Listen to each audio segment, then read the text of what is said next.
Welcome to the Wise Dome podcast, a series that is so much more than just a podcast series. This is a movement towards a lifestyle you know you deserve. It's all about the ease of inspiring and sharing your knowledge and experiences online. I'm your host, Nikki, and I have always admired those who share their wisdom, those who have decided to inspire others. Just like my guests, I found my version of inspiring others by sharing my wisdom and created a lifestyle I wanted, and I'm going to share all the secrets for how you can too. On this show, you'll find inspiration, motivation, and advice from experts, as well as valuable tips on how to get started or improve your business. Let's dive into how you can begin and grow your wisdom business. Remember, inspiring others looks different for everyone. How will you inspire?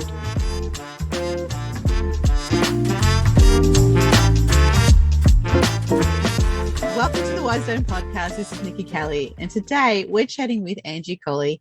Angie is a confidence coach and business strategist for creative entrepreneurs. She helps creative entrepreneurs build businesses that let them live, unlike businesses that own their lives. Angie, welcome to the Wise Zone podcast. Thank you so much for having me. Lovely having you here. Now let's start with telling us about how you actually got started in the coaching business and a little bit about yourself. Yeah, I mean, all of this has been kind of a happy accident. Growing up, never knew what I wanted to do. You know, there's always those kids that I'm going to be an astronaut. I'm going to be a doctor. I knew none of that. So when I took my first job at 14, and I tell you, I've done every job under the sun. I've picked up trash. I've been a firefighter. I've been a lifeguard. I've been a bartender. And then at one point after like a breakup, I decided, okay, I'm going to go back to school. I don't know what else to do. So I'm just going to go back to school. I'm going to get a master's degree. And for some reason, I was just learning about Shonda Rhimes and Shondaland and everything that she's doing. I'm like, okay, I'm going to get my degree. I'm going to go be a screenwriter. I'm going to run shows. I'm going to be Shonda Jr. She's going to be my mentor. This is going to be great. Well, 2.5 years later, done a lot of work at all the majors after I got my degree, got laid off from the Oprah Winfrey Network and was like, oh shit, now what? So I'm running out of money. LA is an expensive town, Los Angeles. And a kind friend took me in. And in the depths of my despair, I remembered some random conversation where somebody recommended a book to me. Mm-hmm. It was called The Well-Fed Writer, and it's about copywriting. Right. And so I went and picked that up and blew through it in an afternoon and was like, oh, I think I could do this. And now over a decade later, here we are. Like I've been copywriting for a long time. I've sold millions of dollars worth of product. It finally seems like the culmination of all these skills that I had. And yeah, it just felt so right. Yeah.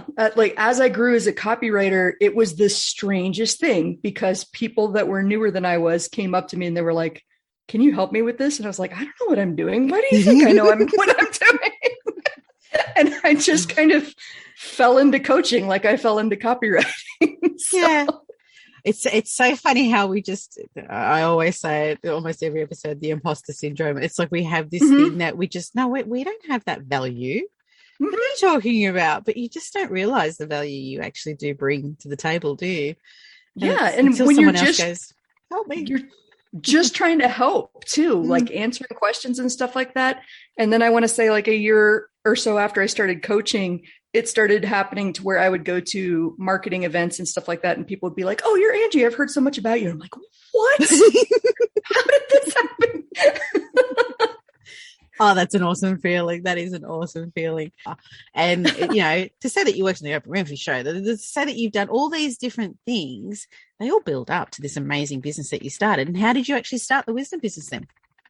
Oh, that's such a great thing because this goes back to developing my copywriter career. Right before I became a coach, I joined this community of copywriters because I figured I had taken myself as far as I could go alone and I needed some help.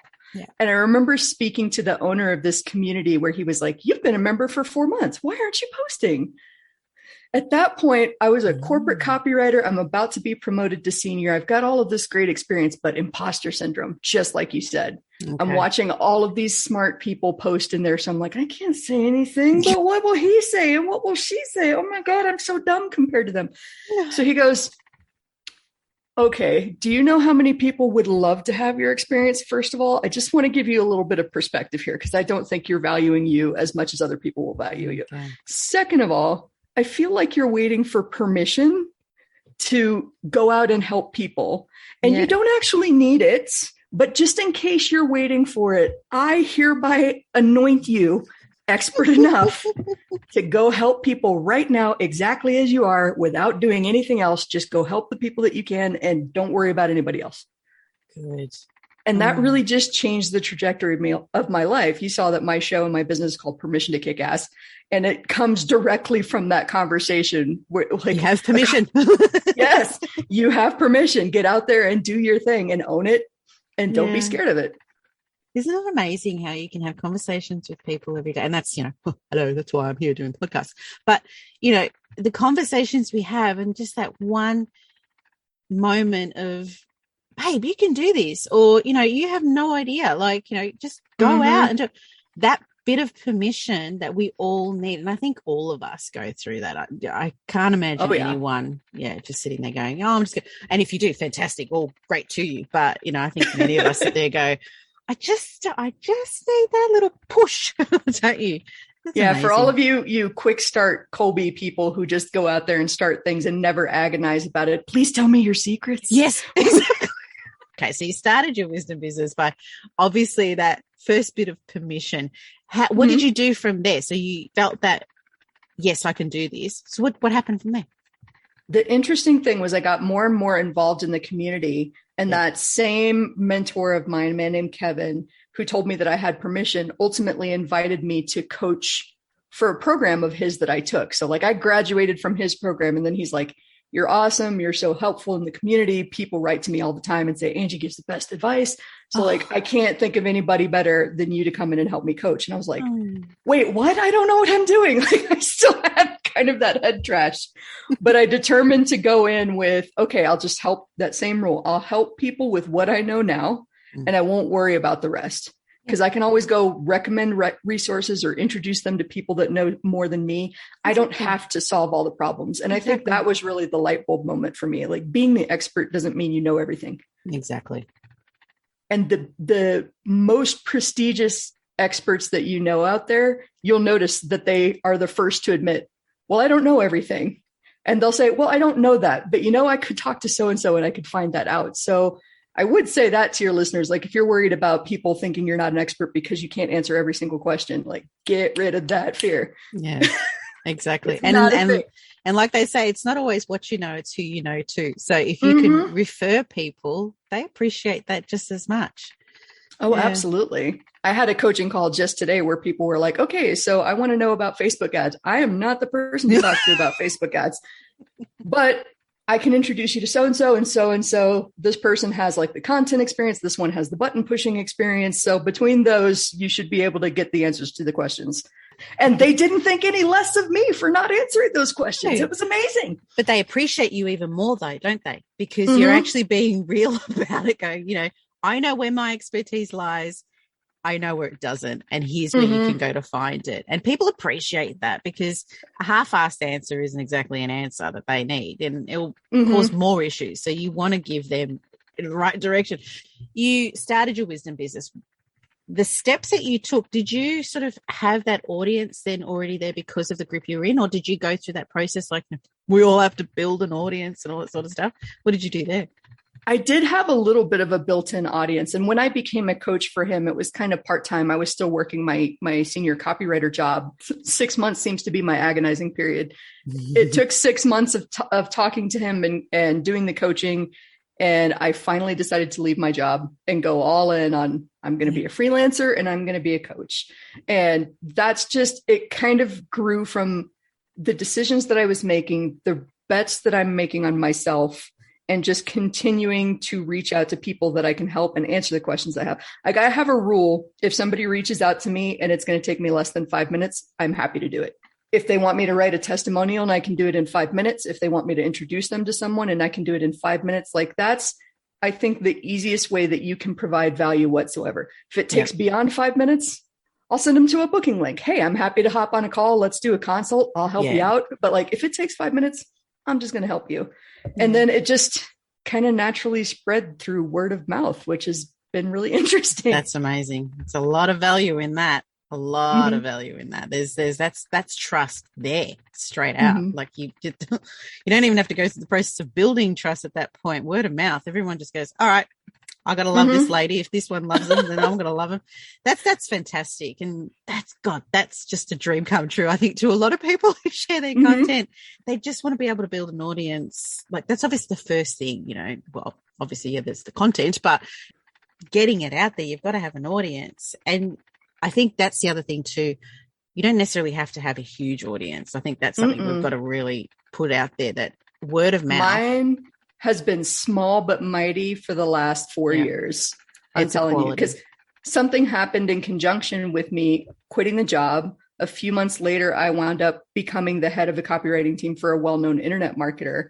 Right. And that took my reputation to the next level too. So I got all this great experience, got to make all these connections and coach in my spare time. Yeah. And then occasionally this guru would have me come on stage and coach people live. Yeah. And sometimes I would go into what he called the launch pad and coach people back there. So it was just like every decision I made brought me more of an opportunity to coach in other people's programs and kind of test out my skills and get better at. When I was a coach in my early days, I thought my way is the good way. And if you just do what I say, everything will be fine.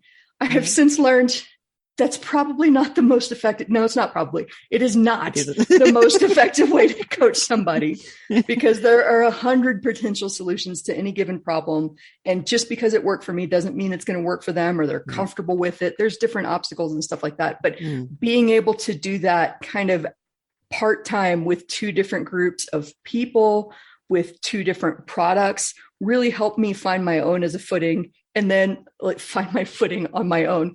And then people started coming to me. So now I have 3 groups of people, people that are coming to me through Kevin, people that are coming to me through the guru, and then people that are like, I've heard a lot about Angie. I want to work with you. So it was really awesome. But it's true, isn't it? And and when I say it's true, I'm referring to, you can't just go in there with blinkers on and think, yep, this is how it's got to be done and this is how you've got to follow. I don't think, when we share our content, there's one thing I notice that, 1, we don't compare ourselves to other people. There's just no use doing that. And 2, it's because interaction is the main component of content sharing. And interaction means it's information going both ways. Yes. So listening, and that's really good that you. And when you're prescribing, are you actually stopping to listen to everything that's going on in their lives? Are you playing doctor here and digging through and seeing what kind of interactions and bad reactions might happen when you're giving your directive advice? That's why I don't like to. It's like the 20% of 80-20. Sometimes I'll give directions if I see a very clear, very easy path. Yeah. But most of the time as a coach, I'm trying to teach them to rely on their own intuition. And I want them to fire me eventually, because they have grown so much in their own confidence that they don't need to lean on me. I'm not building a business for people to depend on me. I don't want that. That's perfect. Surpassing that question of what major lessons you learned from your audience, I'd love to ask you, because obviously we talk about inspiration, how we inspire and so forth. Is there any particular way that you share your knowledge that you get the most reaction or interaction from, that they've learned huge lessons from and you've learned huge lessons from? Yeah. Okay. This is going to be kind of a story that doesn't initially make sense, but I promise we're going to connect the dots. Okay. I left this guru's team and was like, I don't really want to work in copy anymore. I want to go all in on coaching. I'm going to be a podcast host. We're really just going to grow this coaching business. And this was late 2020 that I decided to do this. Right. And 6 days later, my now former partner announced, I don't love you the way that you love me. I think it's over. And turned my entire world upside down. So just left my job. He's in the process of moving out. Everything has gone upside down. And my reaction to all of this, after I kind of sat with it and felt the initial grief feelings, was, I'm taking this show on the road. So for the past 15 months or so, I have been a full-time digital nomad.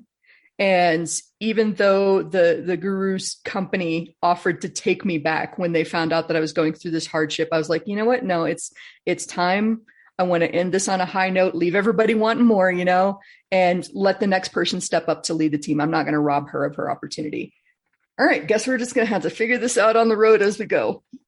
This ties into inspiring people because while I was recovering and dealing with the heavy feels and all of that and figuring stuff out and the confusion that we all have in building a business, right? That was when people started reaching out to me and going, I'm really inspired by what you do. And I'm like, what? I'm a digital nomad. I still have to wash my drawers like everybody else. What do you want? Like hashtag washing the dishes? Why do you want me to write about my travels? I don't want to write about my travels. And for like 8 months, people kept writing in and going, I see like snippets of pictures that you post online, but you're just not writing about I want to know more. I want to know more. And finally, the dam burst in like August of last year when I wrote a post. I was like, I don't want to be your fucking breakup guru. I have a feeling that people want to know like what I'm going through, how I'm healing, how I can make all of this like rags into riches story. And I just don't want to do any of that. I want to go to interesting places and I want to eat all the food and I want to sink into the couch and watch Netflix. And that's what I want to do. And that was when it finally became comfortable for me to write about travel, life on the road, the things I'm learning from the different places that I'm going, and some of the stupid things that I do just to keep it fun. That's the message you were wanting to share. You weren't wanting to, it wasn't about your breakup. It was about creating this new journey. So it's good that Yeah. But it's interesting, like when you have strong feels and an experience like that, it clouds the reality of what you're seeing, So I just kept hearing like, we want to know what you're processing. We want to know that you're okay. And I'm like, I don't want to talk to you about any of this, but I want to tell you about llama yoga because that was fun. And I want to write about hot air balloons because that was fun. And I'm like, I think you need to explain a little bit more about llama yoga. What was that about? Oh my gosh. I discovered, and this is a worldwide network, apparently, the Secret Media Network. And for a lot of major cities all over the world, they have local content writers that will find interesting food places, interesting activities, seasonal stuff. So I checked out Secret Atlanta when I was in Atlanta, Georgia last year. And one of the things that came up was llama yoga. And I guess because they're on a PR blitz, because the place that runs this llama yoga had just been on a Netflix, like best vacation rental special. Like they had a big tree house and a bamboo forest, and they also do llama yoga next door. And so it's like, all right, well, I've heard about goat yoga. Let's try llama yoga. It's different. And sure enough, I've got a picture of her, like the first llama I encountered, like peeking over my shoulder. Hello, what's going on? Kind of takes you. Yeah, okay. Anyway. It was fun. There wasn't much yoga-ing because you can't get really zen when there are llamas and alpacas wandering around. But we were mostly just slow stretching and like, haha, the llama's next to me. What do I do now? And then we fed them after and it was fun. Yeah, I was about to say, how much yogaing do you actually get done? But anyway, that says, well, look, hey, experiences are the best. I love, having, and the odder the experience, the more fun, obviously, to talk about. So you on the road, you're doing your thing, sharing, information and so forth. What guided you into the particular format that you wanted to take with your wisdom business? Interestingly enough, when I did surveys and I did outreach to people that I've coached in the past, and I asked them, what made you seek me out in the first place? What was it that attracted you to me above any other coach that you could have picked? And they said, I needed help with confidence. Right. And so it was interesting. I just went directly to the people that I helped. And I was like, wait, but is there such a thing as a confidence coach? How does that even work? Like, what? Okay. So then it's a good problem to have, right? To figure out, this is what people are coming to me for. How do I actually dimensionalize this and make it make sense in a way that provides value so that I can bring more people to me? Instead of just being like, I can help you be a rock star. I can help you be super confident. And so it's broken out into little things that I help people specialize in with, like client communications. I just had a situation blow up with one of my clients, and I don't know whether I am like just upset and in my feels, or this is a major red flag and I need to walk away. Help me, Angie. And they'll come to me for coaching with that. And I'll give them tools on how to manage difficult conversations like that, whether it's with a contractor or with a client that's blowing up. If they're preparing for a speech or a presentation, We'll talk about rehearsal. We'll talk about getting out all of the crap by practicing to an empty room and not just trying to wing it when you get on stage. So yeah, there's just a lot in like pricing and negotiation. I do a lot of work with people on that, and stop setting your prices by what you think people can afford. Stop it. Decide what you need to make and then go find the people that can afford that. That's the hierarchy there. Yeah. That's amazing. It's interesting you say that, because I think so many people, we have a vision. We're like, okay, we're going to start this business. We're going to do this. And like you said, some people say, I've got this course and this is the course I'm going to deliver and this is the course you're going to follow. Mm-hmm. But surveying feedback is massive. And it's a message I think we share in every conversation that I have on this podcast, that gaining some insight on what your members need is a massive portion of that. So when you were creating, so obviously this is a coaching program, was it because you were coached that you decided to be a coach? Did you just go straight into coaching, or how did it? I pretty much just do straight up coaching calls. I haven't developed a program out of it yet, but I'm moving toward in-person events, which I really like. And that's the interesting thing about just following the steps where they lead you, like even circling back to the breakup. So I spent a lot of time last year playing and decompressing because I would hit a wall and just not be able to work anymore, which is an interesting change, because before I would say I threw myself even deeper into work and became a workaholic if I was dealing with emo stuff. But last year, 2021, Angie wasn't having that. She was done when she was done. So I went out and played a lot, and my business still grew, even though I was working like half as hard.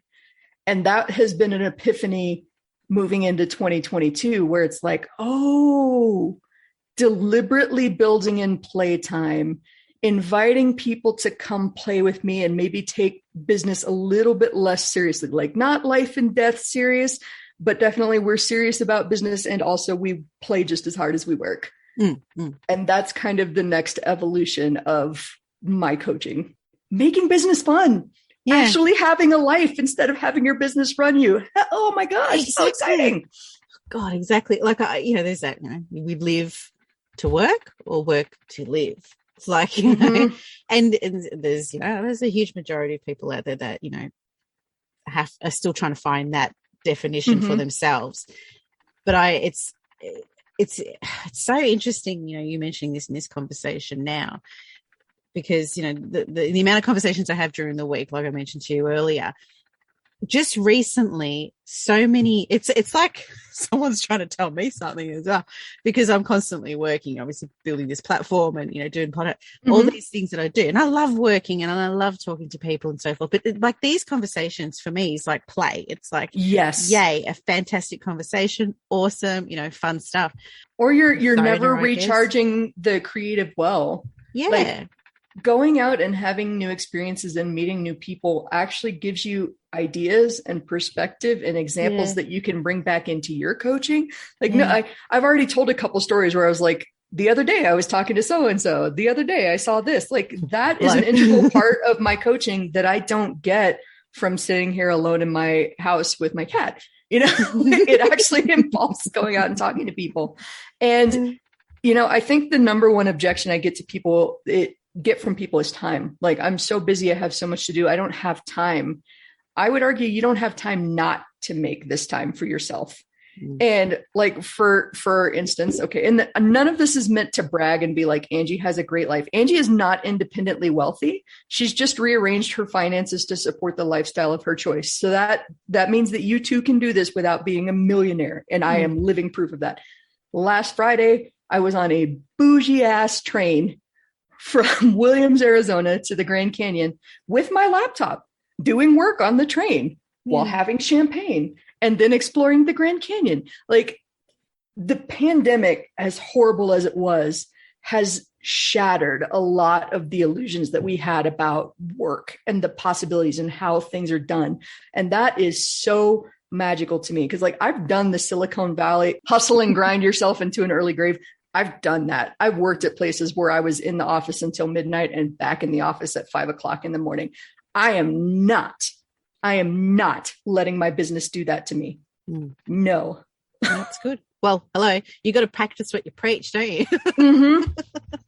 I got to live it to show people what's possible. And I think that's the best part of being a coach, because I'm almost challenging myself to do the things that I want my students to do, Well, which is experiences to share with them too, isn't it? So, oh yeah, it's a scary growth journey all on its own. But like, yeah, I would never ask my students to do anything I haven't made myself do first. So.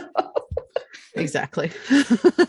Well, that leads me to the next thing. With all the experiences that you've had, and obviously listening to, the people that you coach and so forth, is there any sort of direction that you envisage that you may change or grow? Like, where do you see yourself going to from here?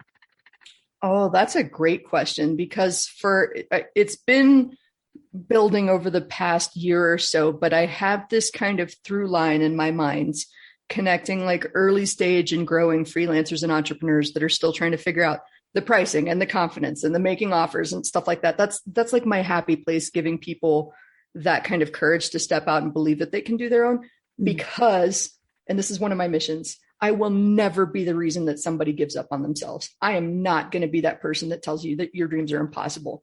You're going to have plenty of those people in your life. That's not going to be me.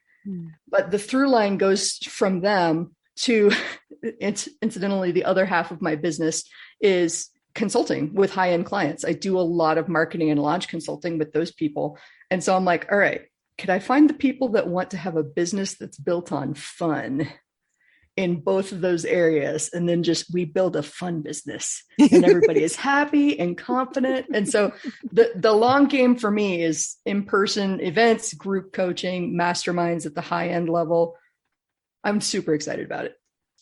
Well, you'll just keep building up those experiences. It'll take you there, that's for sure. And I think that's something too, like when we're starting a business or even just evolving our business, like or not all of our listeners are listeners that are just looking to start. They possibly have a business and they're just trying to work out where to go next or options of where to go next.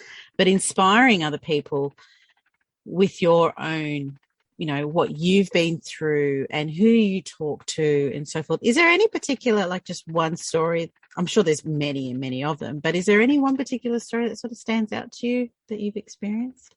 From one of my coaching students? Yeah, one of your coaching students. I will say that I've got two students that they have it, Yeah. The quotation mark it. They have that thing, but the confidence is what's lacking. And it's really interesting to watch their faces when I'll be like, trust me, I've been in this industry for over a decade. I've seen people at all skill levels. You have what it takes as long as you don't give up and you don't let your ego beat you down. Those are going to be the two things. And so I think what really stood out the most about working with the two people that I'm thinking about is how they really just wanted to celebrate. Like every time they implemented something that I said, oh, I told this client that we weren't going to be a great fit after all, because we had, this series of working events and we tried to work it out, but it didn't work. And I walked away and I'm so proud of myself. And I'm like, yes, look at you go. You're going to do this. So I know that that's not a specific answer, but it's a moment. It's seeing that spark happen when someone believes that they did the right thing, even though it's the hard thing, and that they're confident there's more after this. Yeah. I love that. It's okay to say no. And that's, they're moments that are still inspiring as well. It doesn't always have to be those big wins. It's still a win. It's still an amazing win, but it's like a lesson. It's a serious lesson we all learn too. We all have to know sometimes we're just not a fit. And it's okay. It's okay. It's, just not the coach for them. Exactly. And that's a major lesson. One of the things that I picked up from Silicon Valley that I think was particularly unhelpful as I was building my business is this idea of you really have to work hard. Yeah. And the subtext there is like, if you're not working hard, you're not going to succeed. You haven't earned the right to do it. And the further like I told you my story about last year, my business growing when I wasn't trying hard because I just wasn't mentally there. And I realized something, this can be easy and it can be fun. And there are still going to be periods of hustle and grind when you've got a product or you've got a deadline or you've got a big project. Yeah. But it doesn't have to be hustle and grind all the time. And if you're not struggling, that doesn't mean you're not making forward progress. Like, struggle is not a sign of success. With that information then, because you've obviously learned a lot along the way, how have you grown personally then throughout this whole journey? Is there any, how have you grown? Ooh, I think one of the biggest things for me is, and it's something I still struggle with, is letting go of perfectionism. The way that I'm going to say this sounds like a little bit of a cop out, but like, good enough is good enough. Yeah. I can always make this better once I just get the thing out the door and get it done. But like, I'm actually doing my people a disservice sitting on this program or this training and noodling it and trying to get it just perfect and getting feedback and like working on this forever instead of just getting it out there and trying to get that help into people's hands. It's still a struggle. I would say with every single product that I put out there, I spend, way too much time thinking about it. Is this right? The layout? How am I going to deliver it? But I'm getting better each time I practice, just putting it out there and letting it be less than perfect. And it's hard too when you're a copywriter. Oh, yes. Because it's all about the message. So you're always missing that.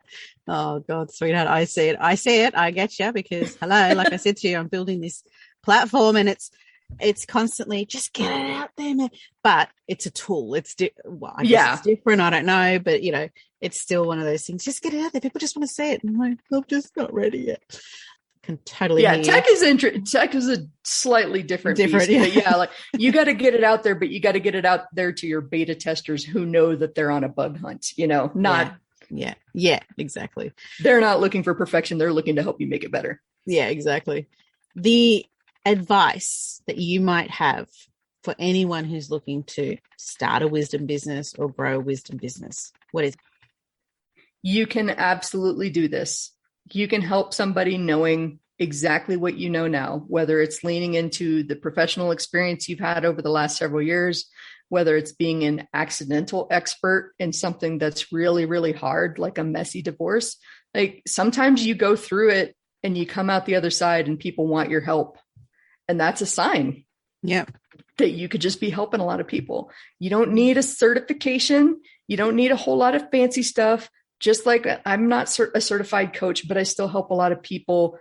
And I try to do better every day with every person. So like I seek out feedback on my coaching style and I ask my students and I ask my own mentors, did I handle this right? Could I have done this a little bit better? Okay, cool. I'm going to use that next time moving forward. You can just decide to do the thing and learn and grow as you go. You're known for, how you just offer free advice and you're always open, you're always open to your community and so forth. Why do you think people resonate with the way you approach with your advice? I think because, shortly after I got that message from my mentor, you have permission to help people exactly as you are. I also took that as permission that I could be exactly who I am. And I could let the mask slip on who I thought professional Angie needed to be to attract people. And the more I started sharing my own internal struggles, right? And I say that with a caveat, because if you're going to share what you're going through, it's best to share from scars, not open wounds. Like give yourself a little bit of time to process and not be quite so raw. But I would share with people like, okay, so last week I had this situation and here's where I was struggling. And, I found myself in an anxiety spiral and I would just get really real with people. And that made them feel better. Like I'm not this high and mighty so-and-so that has all of her crap figured out. I have struggled. Like you mentioned earlier, and I was trying to stifle a chuckle. You're like, you've learned so much. And I'm like, yeah, by beating my head against the wall.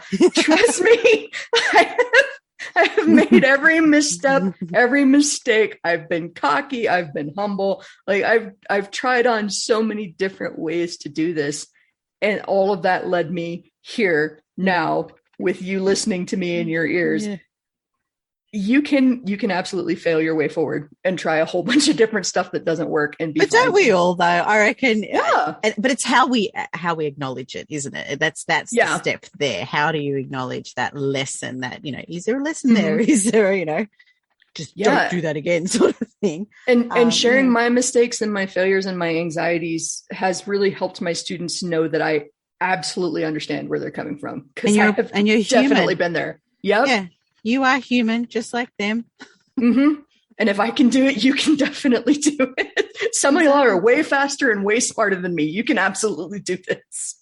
It's just, but like I said, some people are a fit, some people just aren't a fit. And, when it comes to coaching, when it comes to just anything really, like friends, it's like dating. I've said this before. You're just dating, really. And it's just, if there's a fit, there isn't a fit, whatever it is, but it's just how you share it too. Like, whilst you might think, okay, I don't have the same expertise as that person. Like I said earlier, you just don't compare yourself to anyone, because what you have in your system and your values that you can share to us with someone else, it is going to be entirely different to the other person, because your experience is different, and what you learnt from it is also different to what they've learnt, and how you share it is different to how they share it. So everybody is unique, and if you click, you click. Awesome. You're on a roll, but you'll always click with someone. It's okay not to click too. Like I felt guilty early in my career because I had an offer of mentorship from somebody that was really, really high up in the end, like super well respected. Yeah. And we started working together, and I would ask questions. And this person's particular coaching style was just like, leave you alone to figure it out. And I did not cope well in that. Like, I like to understand why. I need to know like the different options. I want to talk this out. I want to really wrap my head around the logic. And it wound up not working out, because after 3 weeks, I was so frustrated that I wasn't learning anything. Yeah. And I actually wound up walking away. And there's nothing wrong with the way that he did that. Because his style is absolutely going to resonate with somebody that learns like that. But his teaching style and my learning style were a total mismatch. And that's why we didn't work out. So it's not that he's a bad coach or I'm a bad student, but like, this is actually going to happen when you date around, exactly like you said, which is so genius. Please take this into account. You need to date. Don't try and make it work. Don't propose marriage on the first date. Just like, try it, keep it casual, and eventually you'll find the person where it's an easy relationship. The things that you're talking about with this person make sense. It gives you hope. It makes you feel inspired, and you can, I leave this call and I'm fired up to go do things. Yeah. And I'll be privately anxious later on when I actually have to do the things. To do it. Yeah. That's me and my own life coach every single week. I'm fired up and now I have to do the thing. No. And that brings me to the point of timing. You know how you were saying some people are like, I just don't have time for this, don't have time for that. And I did read a book, and it was just really based around you create your own time. We mentioned earlier, it really resonated with me, and I'm sure it would resonate with a lot of other people when you mentioned you noticed that when you had time to play, you thought that you possibly won't evolve as fast because you feel like you're slowing things down. You're actually giving yourself a chance to go, okay, here's my reboot. All right, I've got more energy for this. And you apply your time a lot better and smarter and, more efficiently, basically. And I think when we share that with that, go ahead. Yeah, I was going to say, and here's the key. It's the counterintuitive thing to taking time for yourself. You have to take it first, and you have to fit your business in around it. That's the key that I learned last year. It's called Parkinson's Law, and loosely paraphrased, it's the time that it takes to do the thing is the time you give it. So if I give myself 2 weeks to get my website copy done, it's probably going to take me 2 weeks to get my website copy done, because I'm going to find things and they're going to be distractions, and I'm going to be thinking, all right, I got 2 weeks.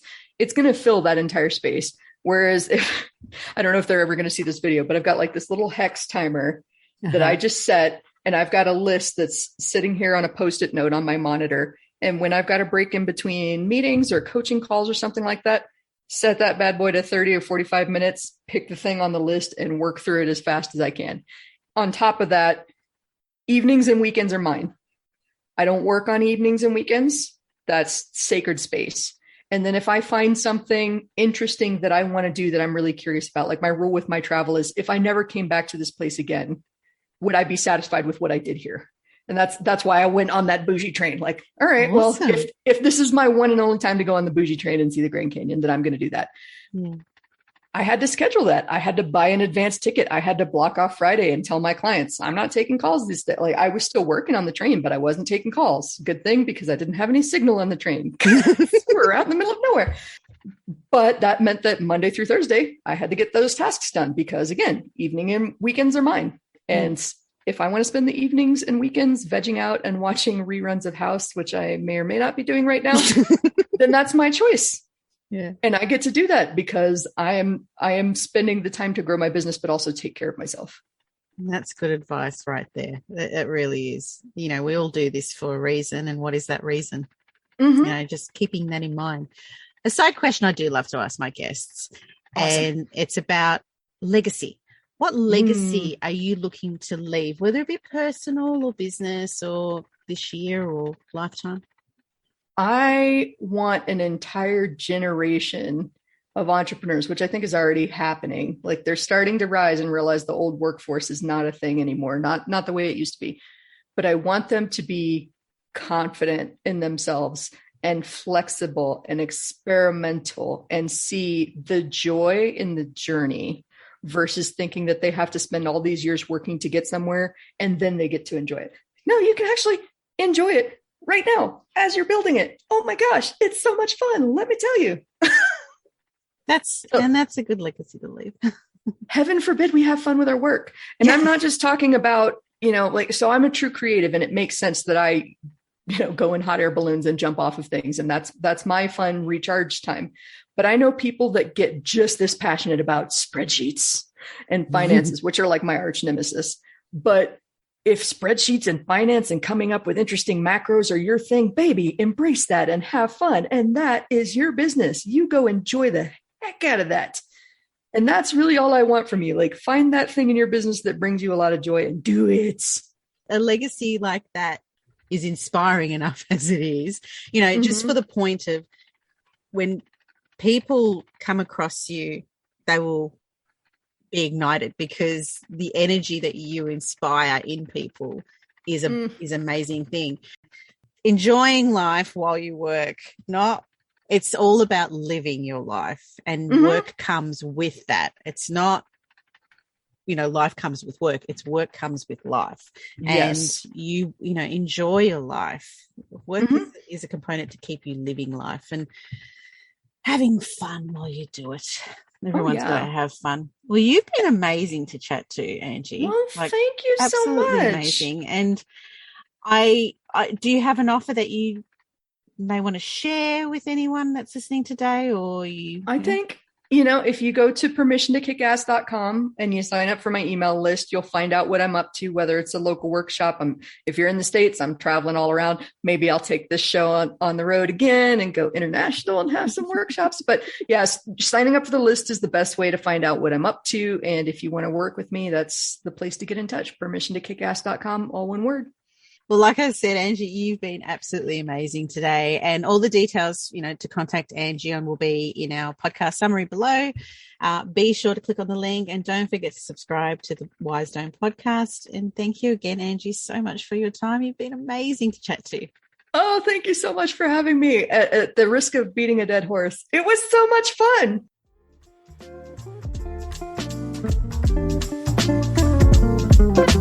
Thanks for listening to the Wise Dome podcast. If you enjoyed and have been inspired by this episode and you'd like to support the podcast, do subscribe and please share it with others. Post about us on social media or leave a rating and review. To catch all the latest from me, Nikki Colee, you can follow me on Instagram at Wise Dome Podcast, WISEDOME podcast. I'm Nikki Colee. Thanks again, and we'll catch up next time.